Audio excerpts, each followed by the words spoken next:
Salam saudaraku, selamat pagi, semoga kita semua dalam keadaan sehat dan penuh sukacita dalam Tuhan. Marilah kita menggunakan waktu sejenak untuk berdoa, membaca dan merenungkan firman Tuhan sebagai sumber kekuatan, inspirasi dan motivasi bagi kita hari ini, Selasa 3 Agustus 2021. Sebelumnya mari kita berdoa. Bapa di surga, kami bersyukur atas hari yang indah ini. Hari yang kami sangat yakini penuh dengan harapan. Kami akan merenungkan firman-Mu. Biarlah Roh Kudus menerangi hati dan pikiran kami, agar kami sungguh memahami firman-Mu.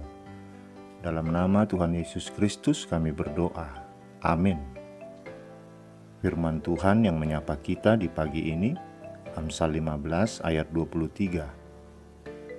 Seseorang bersukacita karena jawaban yang diberikannya, dan alangkah baiknya perkataan yang tepat pada waktunya. Saudaraku, suatu ketika seorang menteri berkunjung ke sebuah kabupaten untuk acara peresmian sebuah proyek.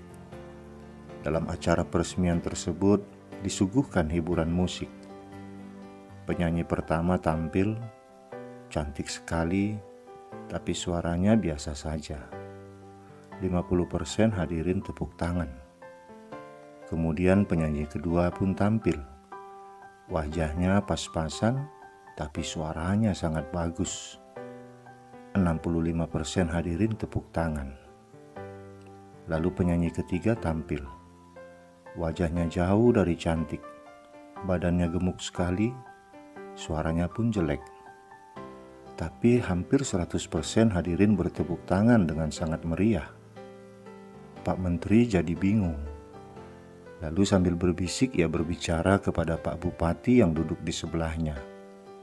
Aneh ya, suaranya jelek, wajahnya juga nggak cantik, bodinya amburadul kayak truk tronton. Tapi semua hadirin kok tepuk tangan meriah? Pak Bupati tersenyum kecut. Sambil berbisik pelan ia menjawab, "Dia istri saya, Pak." Pak Menteri langsung berdiri dan bertepuk tangan sendirian. Saudaraku, sebagian besar dari kita mungkin pernah menyesali perkataan kita.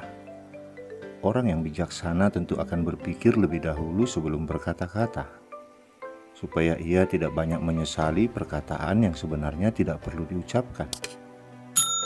Mao Zedong dulunya adalah seorang anak sekolah minggu, tetapi guru sekolah minggunya suatu kali mengatai dia sebagai anjing kuning.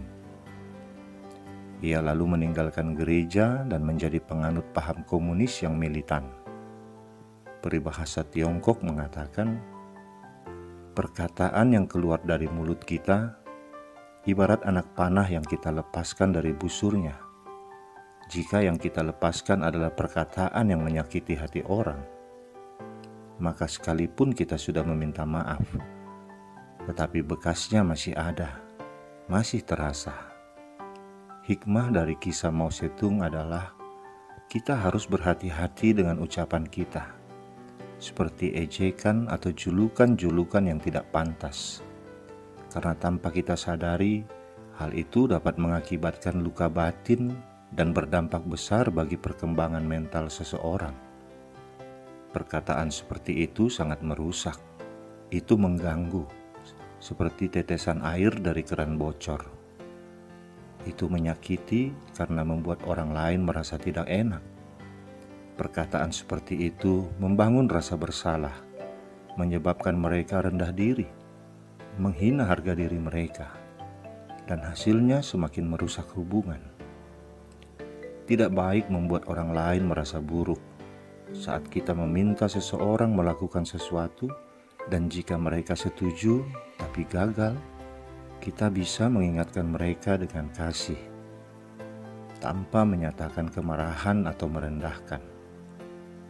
Janganlah perkataan tidak sehat keluar dari mulut kita, tetapi ucapkanlah perkataan yang lembut dan membangun, supaya perkataan kita menjadi berkat dan motivasi bagi banyak orang. Saudaraku, berapa kali dalam sehari perkataan kita menjadi berkat bagi orang yang kita kasihi? Sejauh mana perkataan kita sudah membangun dan menjadi berkat bagi orang lain.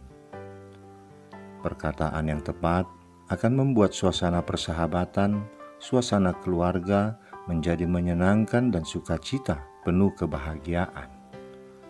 Amin. Kita berdoa. Bapa di sorga, urapilah setiap mulut, lidah, dan bibir kami, supaya perkataan yang keluar dari mulut kami senantiasa menjadi berkat bagi banyak orang di sekeliling kami. Dan biarlah Tuhan tutur kata kami tidak membuat orang lain sakit hati dan tidak merendahkan mereka, tetapi justru membangun, menopang, dan menghibur banyak orang. Dalam nama Tuhan Yesus Kristus kami berdoa. Amin. Saudaraku, selamat beraktivitas. Tuhan memberkati kita. Shalom.